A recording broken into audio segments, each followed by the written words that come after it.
All right, good evening, everybody, and welcome to our forage PARP session for this evening, Wednesday, December 8th. We are recording this session as it will be featured as part of our Forage Forum Fridays series that we started last spring. Granted, we are on a Wednesday evening, but we're still excited to bring updated forage topics to you all this evening. So my name is Alicia Rogers. I'm the Ag and Natural Resource Educator here in DeKalb County. So we thank you all for coming, not just here in DeKalb County, but across the state of Indiana. And we're excited to share some updates with you all this evening. So from campus this evening, we have Dr. Christian Krupke. He's one of our entomology specialists on campus.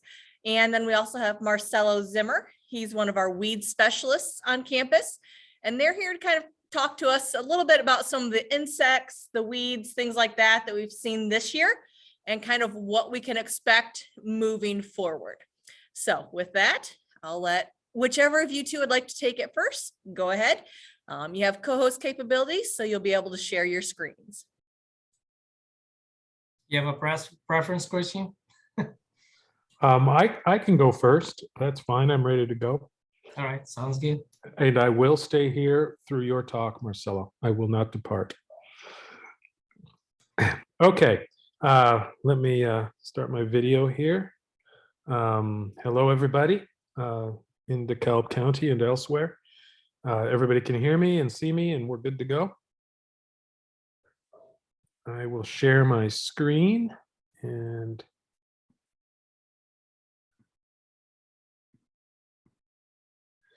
okay, looks like, Alicia, you're nodding. That suggests to me you can see this PowerPoint. Very good. Thank you. Okay, so there's only one thing that could have been the topic for forage crops for 2021, and that is the dreaded fall armyworm infestation. And all of you probably have heard of this if you haven't experienced it firsthand. This was actually on the local news here. There were some newspaper articles about it, and that doesn't happen very often for insect infestation. So that was pretty unprecedented. So what I'm going to try to talk to you today about, not try to talk to you, what I am going to talk to you today about, what I'm going to try to convey to you is whether this is a one-time thing, a weird infestation that we got in the fall of this pest, or if this is the new normal. And people have suggested, well, this is climate change, this is a subtropical, we're getting warmer, and so on and so forth. This means I'm going to show you some data that will sort of shine the light for you on how likely that is to continue and why we had this infestation in 2021. And just a side note about fall armyworm before I go any farther. If you want to look up fall armyworm Africa, if you want to Google that, you will see, just if you don't know already, this is the pest that is just destroying African agriculture since 2016, sub-Saharan Africa. And we've had many researchers from that part of the world come to the United States and to South and Central America to learn about this pest. It is a pest that's native to the Americas, and in 2016 got to Africa and is just devastating crops over there. So while for us it was an annoyance, very inconvenient for our forage crops in other parts of the world, it's absolutely public enemy number one by far. So if you made a list of the top insect pests worldwide, of crops and of agriculture, fall armyworm would be definitely top three, and maybe close to number one, along with migratory locusts. All right, that's just an aside that you may be interested in learning more about the insect. So if you think about last summer, and especially going into the fall, we know it was a warm fall, warmer than normal, and you've heard this before. We've had warmer and warmer years lately. That's nothing new. But the timing of the temperatures, the timing of the high pressure systems is what's going to be important when it comes to moving insects around. So this graphic here is taken from September of 2021 of this year. And you see that really high pressure system there that's taking up a lot of the Midwest and including Indiana. I'm going to talk a little bit more about that, why that's important in a minute.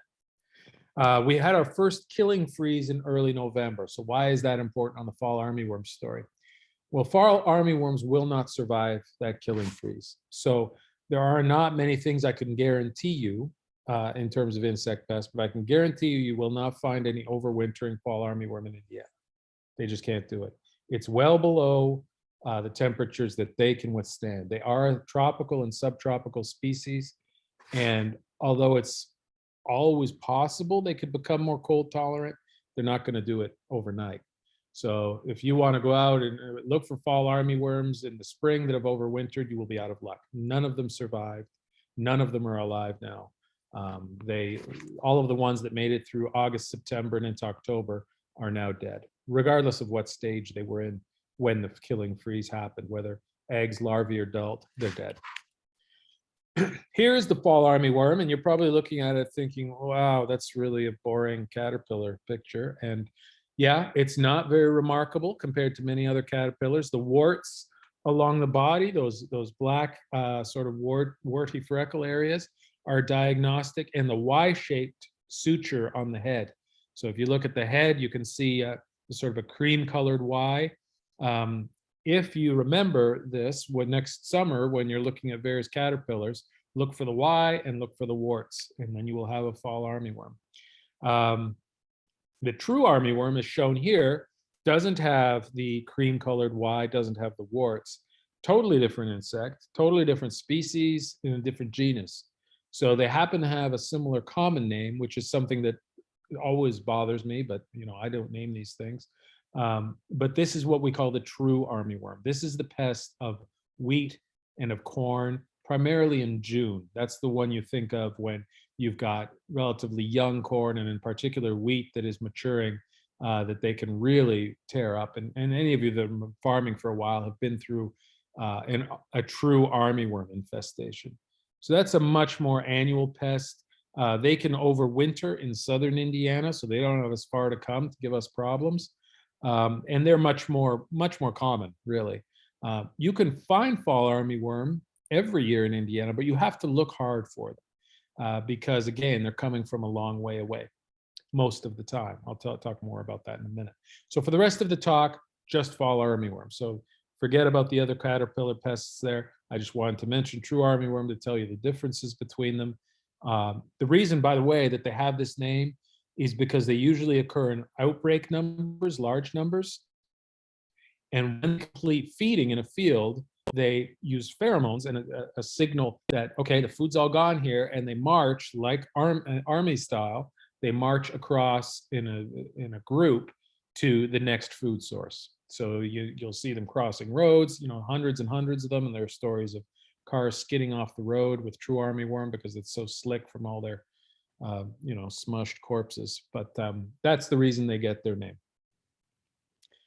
All right, so how did they get here? They're a subtropical species, all right? So they come with weather systems. And so although moths can fly, some of them can fly really well and for a long distance, these moths cannot fly all the way up from the Gulf states to the Midwest. Most of the work that is done getting them up here is in the jet stream. So, and by the jet stream, I mean the actual jet stream. So 25,000, 30,000 feet up is where moths will fly to catch prevailing winds and move. And so the idea there is that they're moving from wherever they were larvae, wherever they were caterpillars, and they ate and ate and ate, to an area that's new and different and potentially has more new food. Because if you've seen armyworms, and true armyworms included, when they eat all the food in an area, there's not a lot left when they're done. So the adult instinct is to migrate, is to get to areas of new and untapped resources. And so that's why the big migration happens. I'll show a graphic on this in a moment, but usually they glide on high pressure systems until that high pressure system hits a low pressure system. And we know that that's when we get weather events, storms, rainfall, etc.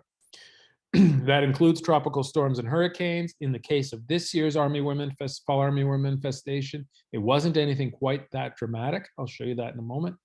And the last point here, very broad host range. So contrasting with true armyworm, which only feeds on grasses, fall armyworm can feed on alfalfa, so which is a legume, of course, grasses, including fescue and turf grass, including also wheat and corn, and soybeans. So soybeans that are double crop soybeans and late planted corn were both impacted by fall armyworm this year. So there are not many crops that fall armyworm will not take a run at. Now, this is a picture from West Lafayette, September 28th. And what these are is egg masses. And so fall armyworm egg masses, you can see them on the eaves trough here and on the soffits and fascia of this house. This is not a common sight to see fall armyworm lay eggs in September in Indiana. I've never heard of this before, never seen this before. So this really was an unprecedented event. And Keith Johnson, who many of you know, is our agronomist for forages and small grains and so on. He had never heard of any of this before, and he's been here a long time. I don't know how long he's been at Purdue doing it, but I'm sure it's at least 3 decades. He's never heard of such a thing, and it was really unprecedented. And we'll talk about why again in a moment. But this just shows you these adults. They came in August. They laid eggs. Those eggs fed, and then those adults that were generated by those larvae in September again laid eggs. So we actually had partial 2 generations of fall armyworm in Indiana this fall, late summer and fall, which again is extremely uncommon, unheard of. Okay, so here's one of the graphics I'm going to show you about the weather systems that happened back in mid-August. And if you look at the high pressure system that's in the American Southeast here, the Gulf states, see all these H's here, high pressure system. And here you have a low pressure system right up in Michigan here and extending just a tiny bit into Indiana. When those collide, that's designated by this blue contoured line with triangles. That's when you get the dumping off of any moths, any sort of aerial plankton, we call it, that's up in the jet stream. And many, many moths migrate this way, not just fall armyworm. There are a couple of good documentaries. If you're interested in bats, you should check these out. Because what these documentaries do is they will show you the caves where bats spend the daytime. And then they put a camera on these giant caves in Texas and Oklahoma. And these bats, thousands and thousands of them, come out of the cave at dusk, and they just start corkscrewing straight up. And for a long time, people thought, what the heck are they doing? They're going up into the jet stream to feast on all these moths up there. So they spend all night in that cold air up at 25,000, 30,000 feet, just feasting on all the moths, because that's where the good hunting is, that far above the ground. So they just fly straight up, all of them together. They pig out all night, and then they come back down and go to sleep in the cave all day. So this, of course, took a long time to figure out, where are these bats going? How are these thousands and thousands of bats getting enough insects to eat?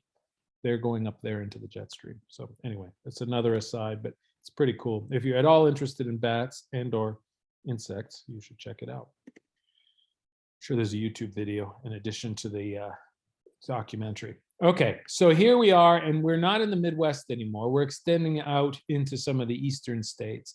And the reason I don't have an Indiana, Illinois, Ohio, Michigan slide here for you is because we haven't typically monitored for fall armyworm because we don't have big numbers. As I said, it's been quite unprecedented. So we don't have those trap catch data that we can overlay onto sites on a map like this.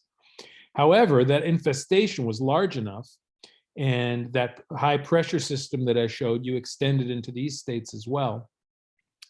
And what all of these purple dots here are trapping sites for fall armyworm, where we have a pheromone trap, and every night we catch a bunch of males, we dump them out, count them, and we can map out when this pest is showing up. On the bottom left, you see a series of circles going from red into blue, and the size is going progressively smaller as well. More than 350 are shown, actually 500 are shown there in the dark red, and then 71 to 349 in the orange, and so on. So as these circles get bigger, in this animation I'm going to run for you in a minute, that's an increasing catch of fall armyworm. So I want you to watch those circles, and I want you to also watch the display date up here, right in the middle. You see we're starting on Sunday, July 20th. Those are going to zip through quite quickly. So keep your eye on that.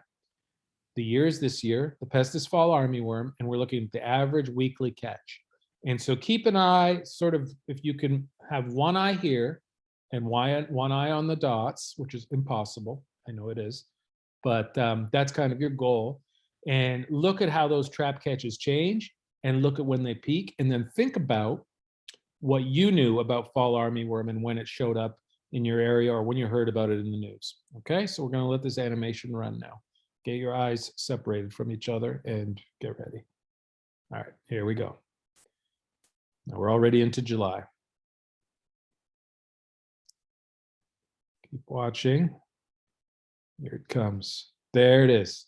Okay, that's that monstrous dump of moths. And here's another one. Those are the offspring of those moths about a month later. Okay, so you saw one in mid to late August, right? And then you saw another one in September. And you see them extending into October, and it runs all the way through to the end of October. Okay, I'm going to just run that one more time because it's cool, and you'll know what to look for.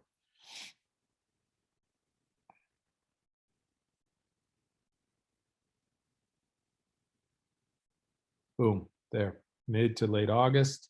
That's the first influx, and their sons are caught right here in September. And then we get to the end of the trapping season. So that just shows you how well that moth catch lined up with that weather system that I showed you. That's how they're getting here. So usually we do not have those types of weather systems at that time of the year lining up over us in the Midwest and toward the East Coast states. That's uncommon. The other thing that's uncommon is how many fall armyworms we were able to vacuum up, so to speak, from the southern states. There had to be a big source down there, a large infestation down there. Okay, so that's why and when that happened. Now let me stop this and go to the next slide here. Okay, so the damage, when we saw it, was typically limited to some of the later planted crops, replanted corn, late market sweet corn. I'm going to add double crop soybean to this. Those are the calls we got on the corn and soybean crops. But the overwhelming majority of problems and the overwhelming majority of issues were in alfalfa and hay and crops that are grown for livestock feed, all sorts of small grains. You can see one here quite at home in sweet corn. They will eat the kernels, they will eat the tassels, they will eat the leaves of corn. They can get by on all of those, which is kind of unusual for caterpillars. Usually they have one part of the plant that they really pick on. Fall armyworm, again, broad host range, which is one of the reasons it's a giant pest all over the world. Cover crops can provide a feeding alternative. So cover crops, of course, are gaining in popularity. If you do have cover crops and in the field at the toward the fall, that's something certainly where females will lay eggs. I should mention that females, when they're full of eggs and they look for a place to lay, they don't just randomly dump these eggs wherever. They look for young, tender, and healthy plants that their larvae can consume. So I think a lot of people think insects are just landing or just like these bombs that are full of eggs, and wherever they land, they land. It's much more directed than that, much more oriented than that. So they are looking for the good stuff. This is just a repeat of what I mentioned earlier. I do want to point out here that we've got grasses, we've got broadleaves on this list, and we've got a broad range of plants, both New World and Old World plants on here. This is a shot from Jeff Burbrink. You can see these caterpillars. They consumed all of this here in the crop field, and then they moved out and fed on the fescue on the lawn. So they can feed on. It looks almost like it was burned or somebody went nuts with the Roundup. But this is actually a caterpillar. fall armyworm. Now, how do we manage them? This is probably the part where everybody will say, okay, how do I kill these things? Stop talking to me about biology and tell me how to kill them. So I will tell you how to kill them. One way not to kill them, actually, is by relying on BT corn. Over 85% of our corn in Indiana and throughout most of the US is BT corn. And I think there's a false perception that we've got all the pest insects covered. And we do have some covered. We've got great coverage of corn borer. We still can handle Western corn rootworm. Decent control of corn earworm. Fall armyworm, no. Now, this is a publication called the Handy BT Trait Table that many of you know about. If you don't, you should check it out. It's produced by my colleague in Michigan, Chris Defonso. And what it shows is all of the trait packages, the trade names here. You can see we're just showing the A through the I here. It goes on, of course. Acre Max, Agrasure, et cetera, et cetera. The BT proteins that are in them, what pests are controlled, and now here, this column here, this fourth column is the important one. Is resistance confirmed? And Chris Stefanzo had a heck of a time getting this included over the protests of some of the registrants, of course. But it's very important for you guys to know that we have resistance to a lot of these proteins. And FAW is the fall armyworm. And you look down this list, it's probably, 3/4 of what's shown here has fall armyworm. And I'm not picking on these particular ones. I wasn't going to show the whole list because it would be too small for you to see. It would be a useless slide. So anybody that's upset if their favorite is on here, trust me, they all have some resistance because we have very few traits, very few toxins that we're working with here. And fall armyworm is one of the toughest pests in the world to kill, period. That's just a fact, whether it's BT or whether it's pyrethroids or whatever. So how do you kill them? You can kill them with insecticides, but it is not easy. It is not as easy as many of the pests we're used to. So you've got to, bring your A game if you're going to start killing fall armyworms. How to do that? The first thing is to look at the corn insect control recommendations. I've taken a screenshot here of our PDF. This is, of course, available online. We update it every year. Regardless of which approach you choose, by the way, chlorpyrifos is on here. Lorsban, that one's gone. It just recently got taken off the market for the second or third time. So who knows if it'll come back. That thing has 9 lives. But in any event, there are other options on here. But regardless what you choose, there are 3 things you have to remember. First, you have to kill them early. The large larvae are extremely difficult to kill. You will not get satisfied if you're looking at the field, you see most of the crop is gone and you do what we call revenge sprays to try to kill these very large larvae that are still feeding. You just won't get good control and the money's already gone. The crop's already fed upon. Okay, so this means you have to scout. You will not know the pests are in the field, the little ones, unless you're out there looking for that notching in the leaves. The second one, this is often not part of what people think about. All of these insecticides are contact insecticides. The larvae have to be directly sprayed or walk across fresh residues. You'll hear a lot of claims about 10 to 14 days residual. That is usually way, way exaggerated, especially if it's sunny or of course, if it's rainy, but even the sun, even the UV will break down these residues and make them less toxic. So you want to bank on getting these insects on day 1. Okay, so how do you do that? Well, they're nocturnal because the main thing that eats these caterpillars that are feeding out in the open on alfalfa and forages and things like that is birds. Birds love these nice fat caterpillars. So the way to avoid birds is to feed at night. Very few birds are active at night. Owls aren't really big caterpillar eaters. So spray when the larvae will contact the foliage. Evening, dawn, or dusk. Ideally, you want to be spraying when the larvae are out feeding. That would be the best. It's inconvenient to go out there when it's pitch black for some people for various reasons. But failing that, dawn or dusk are the best times because they're either coming out for the night or they're beginning to crawl back to hide under clods of dirt and so on during the day. Use maximum label rates. Skimping on rates with this pest is not advisable. Not a good idea. As I said, it's hard to kill. And then I have a little asterisk here. Note the pre-harvest interval if you're going to be harvesting this, cutting this alfalfa in the near future and feeding it to livestock, because there are some pre-cutting, pre-feeding intervals for all of these insecticides that vary depending on active ingredient. If you're planning to cut it soon and feed it, you have to look at that number. If not, that's a different story. Then that's not so much of a concern. You can feed caterpillars. These caterpillars, you can feed them to livestock. It will not make them sick. That's not true for every caterpillar. There's some caterpillars that will make livestock extremely sick.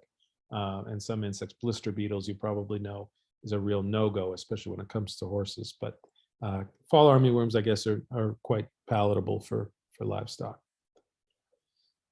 Okay, so future considerations. We know that late planted, late maturing crops will be at the greatest risk. This moth arrival, moth and density, this is all dependent on the weather. So I can't predict anything for you. I can't tell you if it's likely to happen next year. Is it more likely than it was a year ago? No, it isn't. Nothing's changed. We just had a weather anomaly. However, we know they like warm weather. So the warmer it is in the country, the further north their overwintering line goes. So it's going to be less and less distance for them to travel as long as we have this warming trend in the United States and elsewhere. This kind of weather is good for fall armyworms. It's not good for all insects, but fall armyworm will not complain if we get Indiana a little bit hotter, and particularly if we get this longer period before frost. Again, foliar insecticides, you have to apply them when they're small before they're marching, and this just means scouting. There is no way around the scouting component here. That's going to be mandatory because by the time you see that the crop is denuded and devoid of leaves, the damage is done, and the insects, the larvae, the caterpillars are very, very hard to kill. All right, well, that's all I have for now. I'd be happy to take any questions. And if there are none, I will turn it over to Marcelo. Thank you.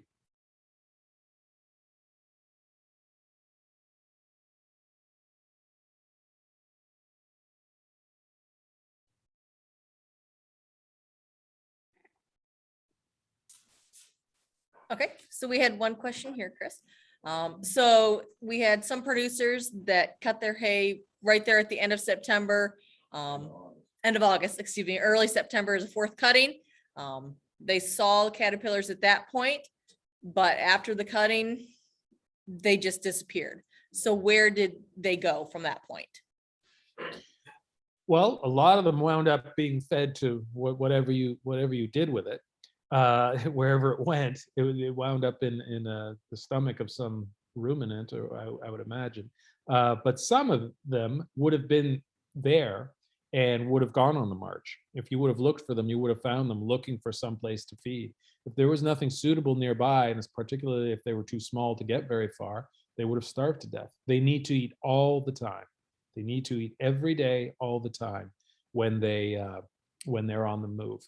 Or when they're larvae, rather. They cannot go through periods of starvation. Some insects can starve for months.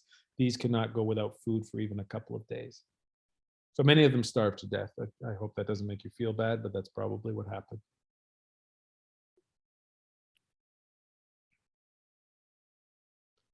I have a question here in the chat. When is their feeding cycle over?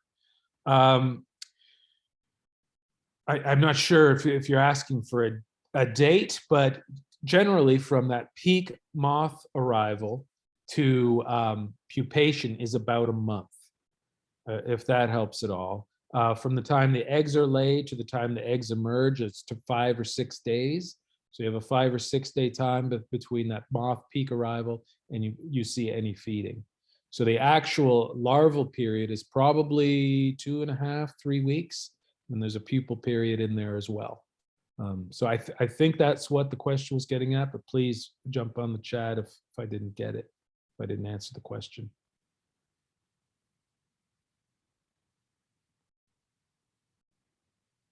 Keith Johnson was kind enough to have a plug in the chat. Thank you, Keith. Purdue Entomology has a good extension publication on problem insects and forages and their control with insecticides. Go Now, ahead. then I'm glad Keith mentioned that because the screenshot I showed was corn insecticide recommendations. We have a different sheet, very similar insecticides, many of them the same for forages. But so just make sure, depending on the crop, that you look for the right one. I know you would, but I did want to mention that. Christian, I have a follow-up to that question here. This gentleman's going to ask it to you, if that's okay. Yep, shoot. So is there a size to the armyworm, like a threshold to where you don't want to spray anymore? Because you've caught them too late or anything like that, or Yeah, what? well, the final instar, which is how we call caterpillar stages, right before they pupate, is about 1.25 inches-ish. They're big. At that point, you will kill them, some of them, but you will not get the control that you're used to or that you want. So some people are so angry that they just want to spray them anyway and kill some, and that's a valid emotion at that point. But that's, you're not getting very good efficacy. So anything before that large stage, which is of course also when they're eating the most visible, anything before that, you get better and better efficacy going all the way down to the ones that are, just 1/8 of an inch or so long. And I don't expect many people to be able to get them quite that young, but usually in that 3rd or 4th instar, when they're 1/2 inch or so long, that's when people can readily see them, see their damage, and also easily kill them. So there's no cutoff time. It just depends on how motivated you are to give it a go. You'll kill some of them every time. Oh, You can speak now. because I always thought if they were a certain size that their cycle of feeding was over and it wouldn't pay you to spray them. Well, they eat, if you see them, they're eating. So if you see them out and moving around, they're eating. The only time they stop is when they pupate. So they'll, once they get to the size that is the peak size for the caterpillar, they'll go on a little walk, look for a pupation site down in the soil, and they'll pupate. But if you see them above ground crawling around, you can assume they're feeding. There's not a period where they're just, fasting and chilling out or anything like that. Well, you can see them. I have another question in the chat. Was the fall conducive to laying of alpha weevil eggs? Yeah, it certainly was. It was conducive to the laying of eggs of many insects. This is not answering the question, but I saw a grasshopper hop by me on campus last week, which is just crazy. It shows you how that late killing frost was quite conducive to insects surviving longer. So because the fall was long and warm, insects had an extended period to do whatever would have been maybe truncated more by a more typical freeze. So we'll be watching in early spring for alfalfa weevil. That's kind of our first insect pest every year. It's a sign the winter's ending, and it's a happy time for me. Not that alfalfa weevils are out, but just that winter's over. We have a question here in Kosciuszko County. If you would. Yeah, so we sprayed them in alfalfa and then we had them back in wheat. Mhm. It was just the second hatch. Well, what dates are we talking about here? I think the alfalfa was in August and then the wheat was in October. Yeah, that would have been the offspring of the August batch. And that was those 2 red flare-ups that I showed you. The first Yeah. one were Gulf Coast fall armyworms, let's say. They grew up down there. The second one were from the Midwest and the eastern states. So there's no controlling the moth. No, that is a fool's errand. No. Yeah, okay. No. That was my That's question. not gonna Thanks. work. Yeah, it's been tried. It's a no-go. Don't do it. Thank you. Good questions.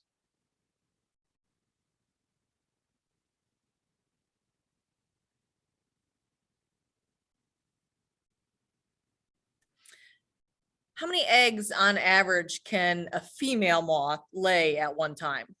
Ooh. I do not remember that number. That's a Somewhere good between 1 and 1 million, probably. No, it's not a million, it's not 1,000. It's in the low to mid hundreds. Okay. Yeah, the number 350 is in my head for some reason, but I can't remember. But when I get off this, when I'm off the stage here, I will look that up while Marcelo is talking, and I'll Okay. drop it into the chat. All right, fantastic. Thank you. That number is known, but I just do not know it at this moment. Yep.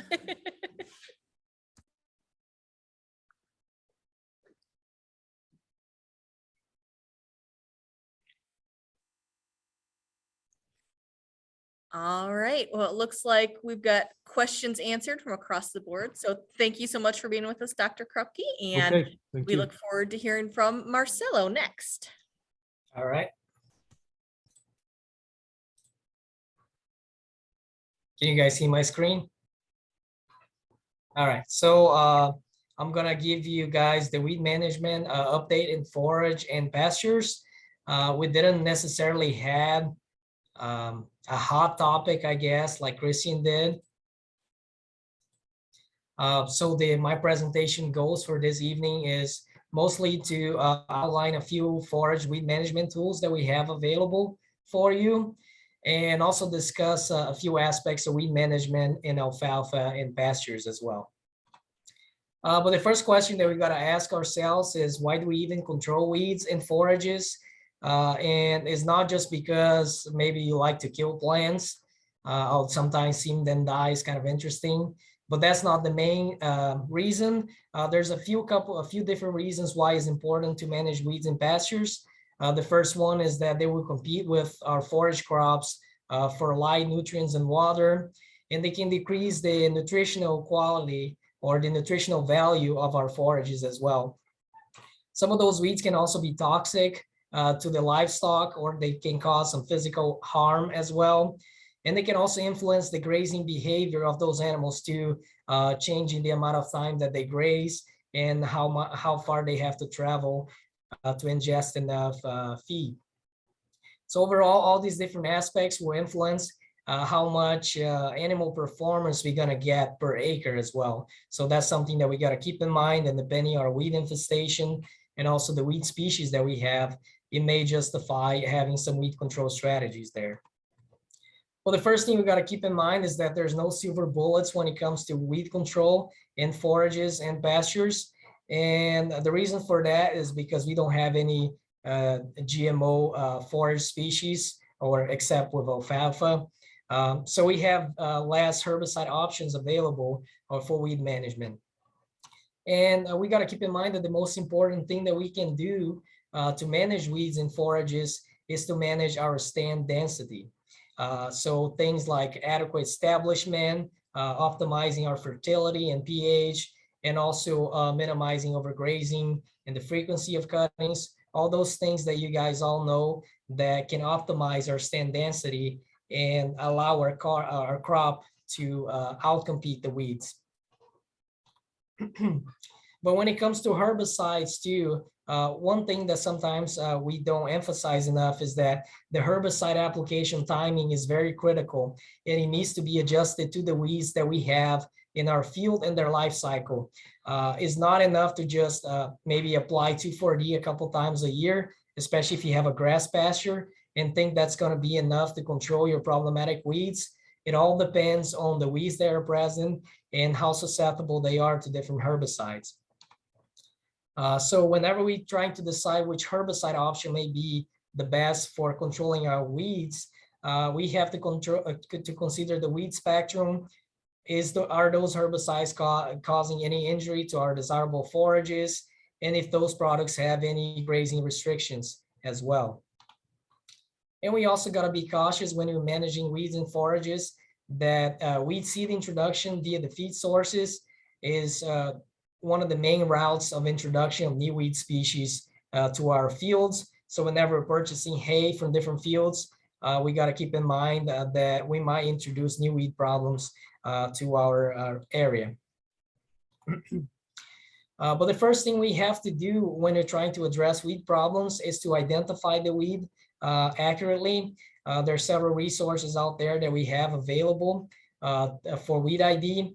We just put a publication out of the printers in the spring this year. It's called Apply Weed Science for the Field Scout. This publication you can purchase from the Purdue Education Store for $10, so fairly very cheap. It has about 50 different weed species and some of the key characteristics to identify them in the field. So it's a good resource to take with you in the field when you're scouting for weeds. There's also the Guide to Toxic Plants and Forages. You can find a PDF of this publication for free in the Purdue Education Store as well. So if you're trying to identify toxic weeds, that's a great resource as well. There's also some weed apps available out there. I use a couple of those, including Picture This and iNaturalist. Those are the most effective, more accurate apps that I found, but there are other apps available. And if none of these resources work, you can always submit a sample to the PPDL, and I will help the PPDL personnel identify those weeds as well. And also there's some other resources that Purdue Weed Science website that you can check out. When it comes to deciding on the herbicide strategy that you're going to use to tackle those weeds that you identify, the Weed Control Guide for Ohio, Indiana, and Illinois is another great resource that you can use. There's a lot of information and forages as well, including grazing and forage intervals for corn and soybeans, and also the weed response to herbicides in alfalfa and in grass pastures and hay as well. So there's a lot of resources out there you can find that you can use, and that will help you design a herbicide program that will tackle the weeds that you have. And just to show you guys some of the information that you can find in the Weed Control Guide, we have the herbicide efficacy tables. And I'm going to zoom in here a little bit so you guys can see. So basically we have the efficacy of several different herbicides labeled for either grass pastures or alfalfa or corn or soybeans as well. And we have listed different weed species and different herbicides that are labeled for those crops. So what you're trying to do is identify herbicides that will have a rating of 8 or 9, especially 9. Those will be the herbicides that are the most effective for controlling a particular weed species. So using these tables as a reference will help you design a herbicide program that is effective across all the weeds that you might have. Another resource that I find very useful is a publication from the University of Kentucky. It's called AGR 207, and you can find it for free online as well. It's a one-page publication. And in the front of the publication, the front page, you can find a few photos of different weed species that are commonly found in pastures. And on the back of that publication, you can find different weed species listed, their life cycle, and also the preferred time for herbicide treatment. This is very important because even if you select the right chemistry, if you don't spray those herbicides at the right time, they're not going to be effective. And then you have a short list of a few herbicides here that you can choose from and how effective they are on these listed weed species. So now switching gears a little bit, talking about forage systems. When you think about forages, we're mostly thinking about either alfalfa or grasses, or even a mix between grasses and legume species. That could be grasses with alfalfa or clover or other species as well. We can also think about different management approaches that we can use for our forages. We can have a low intensity approach where we have what happens a lot of times, you just have a lot of grass with some legumes. A lot of times we overestimate how much clover or other legumes we actually have, and we end up having a lot of trees, weeds, deer, turkey, and other things out there. They're not necessarily providing any nutrition to our animals. If we adopt a more high intensity approach, we're usually talking about grass and legume mixtures in a rotational grazing system. When you use a high intensity system, we usually have less weed problems because with the rotational grazing systems, we can optimize the frequency of the cuttings, and that will help the crop suppress the weeds a little better. So some considerations for alfalfa management. The first thing we got to keep in mind is that a weed control strategy should begin before we establish alfalfa, especially if we have perennial weeds and biennial weeds that are difficult to control. That includes species like dandelion, Canada thistle, poison hemlock, and others. They're much easier to control before we establish our alfalfa. After establishment, our herbicide choices are much more difficult. Also, our mechanical choices are more restricted as well. Some of the general rules that we have to keep in mind is that the weeds that emerge with the alfalfa will be the most competitive. They will cause the most reduction in yield, but we can maintain a crop that is weed-free for about 60 days. Those weeds that emerge after that 60-day period are going to have a very little effect on the first year yield of that crop, but they still might lower quality. So if you have toxic weeds, you might still need to address them, even though you're not going to have a yield reduction. Also, the winter annual weeds are going to be most damaging in the early spring because that's when they put most of their growth. And also the broadleaf weeds are going to be more competitive with alfalfa than grasses. Now for establishment of alfalfa, usually we recommend going a conventional till. You can use a residual herbicide like Balin and Apton for controlling grasses and small seeded broadleaf weeds. But you have to incorporate that herbicide about 2 to 3 inches into the soil. We do not recommend establishing alfalfa in a no-till system because it's harder to control weeds before establishment of that alfalfa field. So you can we only recommend using a no-till system if you have very low weed infestation and you're also using a GMO alfalfa that is tolerant to glyphosate.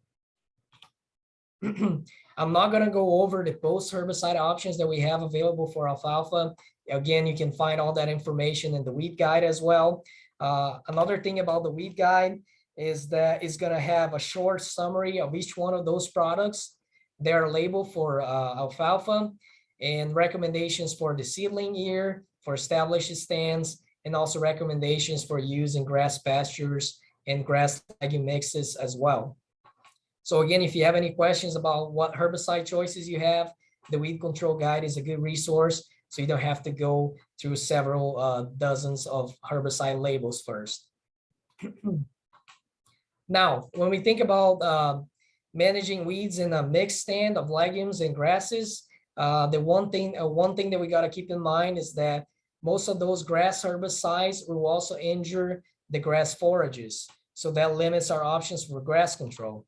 And also all the broadleaf herbicides, or most of them, will also injure our legume crops. So that situation leaves us we don't have a lot of options when we have a mix for weed control when it comes to herbicides at least. Sencor or metribuzin is a herbicide that we can use whenever our crop is dormant in the spring or fall. We can use glyphosate for spot treatment as well. And if we use herbicide applications just after clipping, that's a way that we can minimize the injury to our desirable legumes. 2,4-D is one herbicide that's going to have it's going to result in less injury to the legumes. Proclova is a herbicide that's been developed by Corteva that is safe to white clover. I'm not necessarily sure how it behaves on other legume species, but it's safer on white clover and has a better weed control spectrum than just using 2,4-D by itself. Now, when you think about those mixed stands, the one thing we got to keep in mind is that control is always easier before seeding that crop. If we before seeding, we have more herbicide options. We can use glyphosate, 2,4-D, and dicamba. Those herbicides are very wide spectrum and they are very effective across several different weeds. And we also can apply when weeds are undergoing active growth. That means those herbicides are going to be more effective. Now, another thing to keep in mind for the establishment of those mixed stands is that we got to kill any grasses or sods early before establishment because those grasses can release some allelochemicals that might inhibit the germination of legume seedlings as well. So our recommendation again is that we allow at least 1 month of soil temperatures above 60 Fahrenheit before the seeding of that crop. So some of those allelochemicals can disperse before the establishment of the forage. Now I'm gonna switch gears a little bit and talk about some of the most problematic forage or pasture weeds that we have in the state of Indiana. And again, we didn't have any hot topic this year, but these are the weeds that in the last 10 years have been the most problematic for the state of Indiana. And I like to categorize those weeds according to their life cycle, because the life cycle is going to dictate the best time to control these weeds when it comes to application timing, and also which products are going to be the most effective. So we have 5 different main categories. We have the winter annuals, biennials, perennial broadleaf weeds. We also have the brush and woody species, and finally the grasses. For the first category, the most common weeds that we have include crestleaf groundsel. This weed is very common in southern Indiana. But we also have issues with field pennycress, chickweed, and the mustard species as well. The most problematic weed within the winter annual weeds is crestleaf groundsel, especially in the southern part of Indiana. It can also be a problem in no-till field, corn and soybean fields, but mostly, again, a problem of pastures. The control of crestleaf groundsel is fairly easy as long as you spray in the rosette stage. So either early in the fall or early spring are the best times to control them. Either 2,4-D or Nicam are gonna do it on grass pastures. But once those plants start to bolt, those herbicides are not gonna be as effective, and you might need to use higher rates. So just a summary here for winter annual control of weeds. If you have a legume grass mix, the best thing you can do is just 2,4-D right after clipping. The other synthetic auxin herbicides are going to be too harsh on the legume species. And even with 2,4-D, we can expect some damage to those legumes. For a grass pasture, we have way more options. There's a lot of synthetic auxin herbicides that are going to be effective. So these are just a few of those that we can use to control those winter annual weeds. For the biennial broadleaf weeds, we have 3 major weeds in the state of Indiana, especially poison hemlock. We also have problems with musk thistle and bull thistle as well. Poison hemlock, again, is the most problematic weed that we have in Indiana. It's also a toxic weed to cattle. So if they ingest enough of it, they can actually die. And they can also cause skin rashes in some people if they're sensitive to it.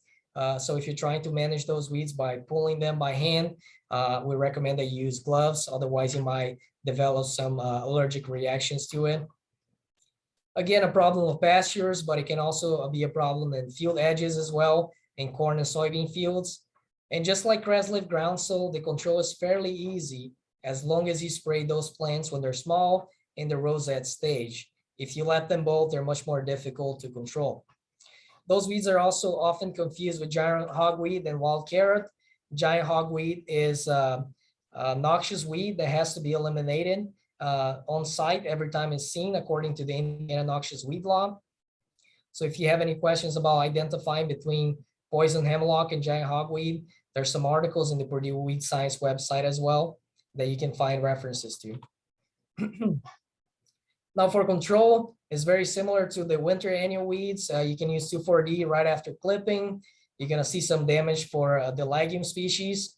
If you have established populations though, they're gonna be much more harder to control if you have a legume or grass mix. Again, for grass pastures, we have way more options, especially milestone is gonna be very good on the thistle species. Now, for the perennial broadleaf weeds, we have 4 major weeds in Indiana, including curly dock, Canada thistle, horse nettle, and ironweed. Canada thistle is one of the most prevalent in the state of Indiana, and it can reproduce by rhizomes or seeds. And you can see in this photo here, it has a lot of biomass underground. That's why mowing is not an effective strategy for managing Canada thistle. You need to use herbicides because those herbicides can translocate down to the rhizomes and provide effective control. Also, timing of application is very important for Canada thistle. There's 2 timings that are very good for applying those herbicides, including milestone and stinger, and that is at the pre-bud stage and also in the fall around October and November, when those plants are translocating photosynthase to their root system, so that will help translocation of the herbicide down to the rhizomes and increase effectiveness as well. So even though those herbicides are very good on Canada thistle, you still gotta target the application timing so you can get good control. And again, some general recommendations for weed control and perennial broadleaf weeds, same as the other ones, 2,4-D after clipping. And again, it's going to be difficult to control on established, if you have established populations. And also for the grass pastures, especially milestone, is going to be very effective on the Canada thistle species. Now, for the brush and woody species, we have multiflora rose, which is the most problematic weed in Indiana, especially in the southern part of the state. We also have problems with trumpet creeper and other tree species as well. And multiflora rose is a very invasive weed. It can reach a high of 15 feet and produce over 500,000 seeds per year, which can be dispersed by birds and other animals. But not only that, it can also multiply by layering. So those branches can, the tip of the canes can touch the ground and they can produce roots over there, and we have a new plant established. The control multiflora rose require a combination of steps. First, we have to destroy those existing plants, and we have to have a yearly plan to control the seedlings as they appear. For destroying those plants, you can use a combination of herbicides and mechanical strategies. Again, a combination of those two strategies is going to work the best. Some herbicides, especially the ones including triclopyr, are going to be the most effective on multiflora rose. And again, you can do either foliar sprays, basal sprays, or even soil treatments as well.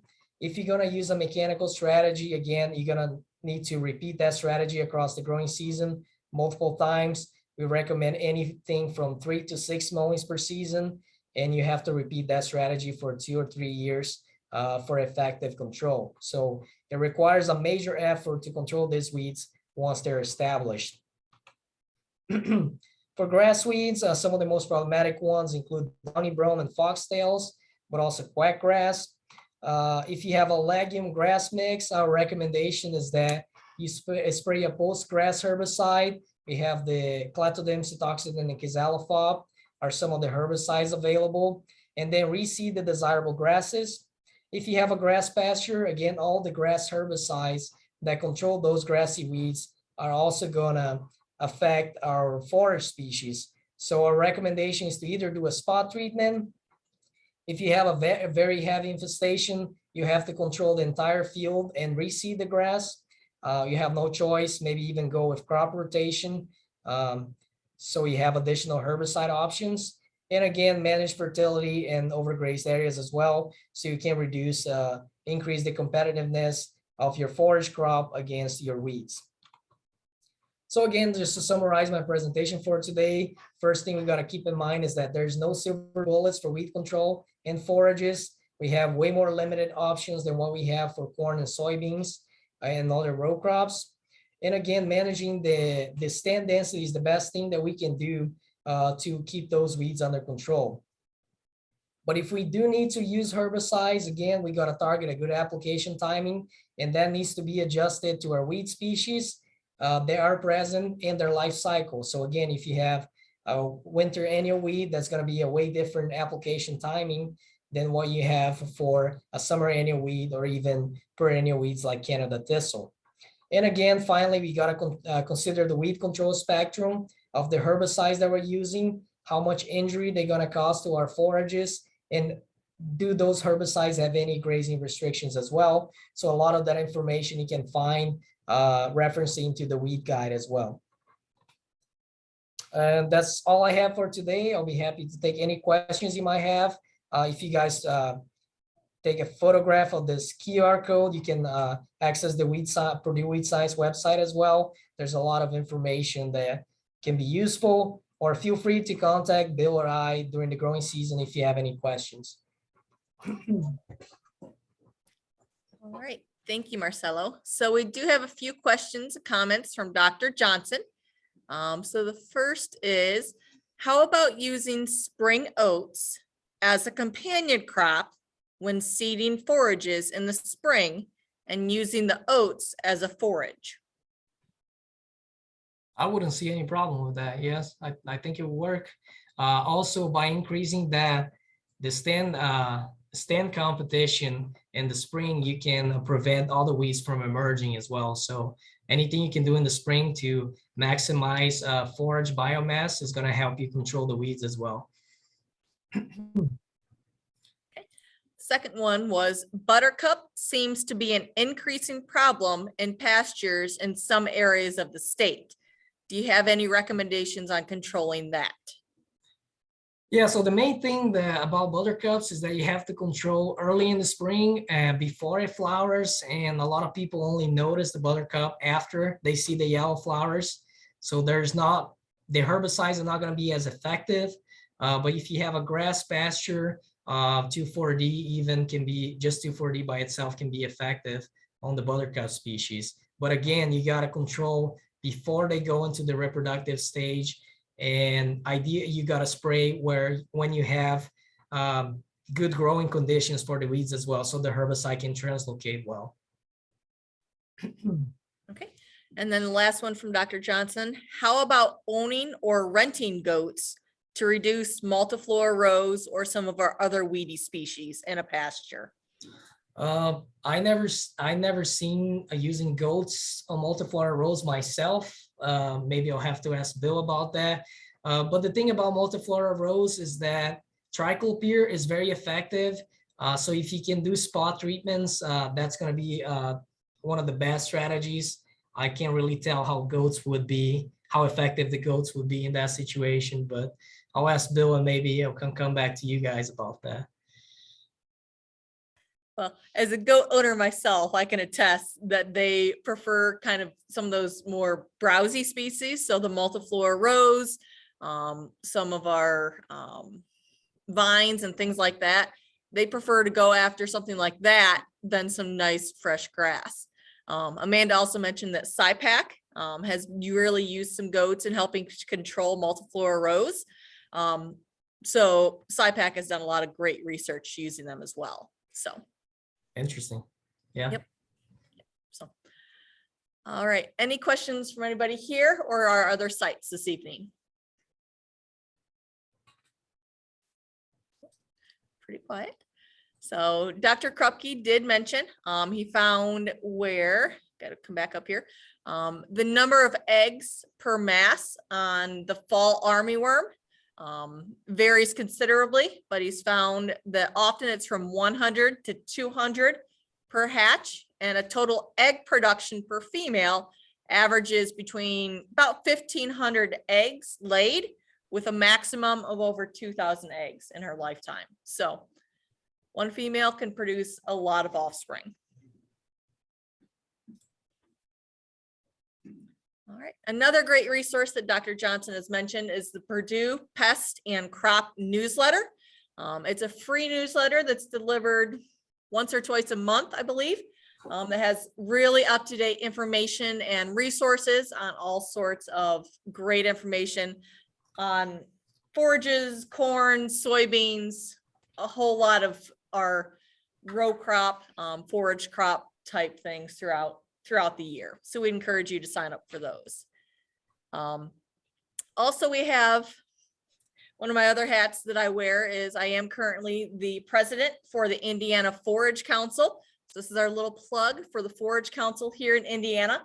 It's a great networking opportunity if you have an interest in forages, to work with others across the state, not just growers themselves, but also those that are in the industry. And so we encourage you, if you have an interest, to check us out on Facebook or check out the Indiana Forage Council website. It's very easy to navigate, and we encourage you to join. We have our annual meeting coming up on February 24th. We'll get a tour of SureTech Labs down in Indianapolis. One of their scientists down there is a board member of ours, so it's really interesting to see what that lab does and performs. And we'll also hear some great presentations from other speakers as well. So we encourage you to join us for that. And then last thing is, like I said, this is part of kind of our Forage Forum Fridays series. So just a little more in-depth information into forages, production and things like that. So if you want more information, you can contact me. So, all right, do we have any other questions before we complete this portion of our program this evening?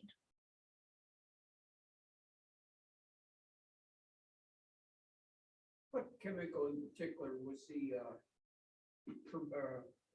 would you like to see used on like brushy and like the rose type? Okay. What All right. chemical name does he have? Okay, Marcelo, if you could remind us, what would be the best chemical to use? What would be that name for brushy species, some of our woody species, things like that for that control? So any product that contain triclopyr as the active ingredient, so products like Crossbow is one example. Those are going to be the most effective, especially on trumpet creeper, multiflora rose, and all the tree saplings in general.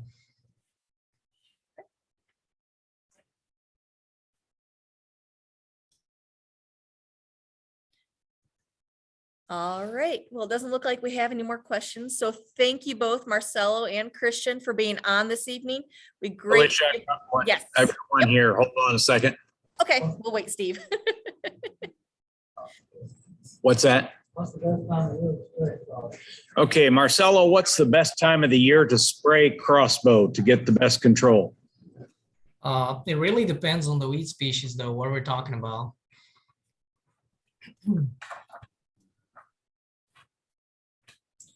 Yeah, best time of the year to spray for multiflora rose. Yeah, so in general for perennial weeds, we like to spray towards the end of like the beginning of the fall, so October, but before the frosts, because those perennials will be translocating resources to the roots and you get better translocation of the herbicide down to the roots. So generally we recommend around October is the best time.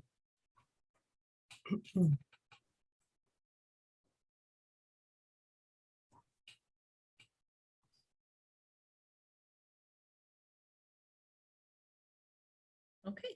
All right. Again, thank you all for being on this evening, for our extra sites for being on. And thank you for Marcelo and Christian for being on, sharing your knowledge with this part of the forage and things like that. So I appreciate your time and efforts. And now for our extra counties, you guys get to play Forage Jeopardy at your sites. So we look forward to hearing from all of you and have a great evening. Thank you. Thanks, Alicia. Thank you.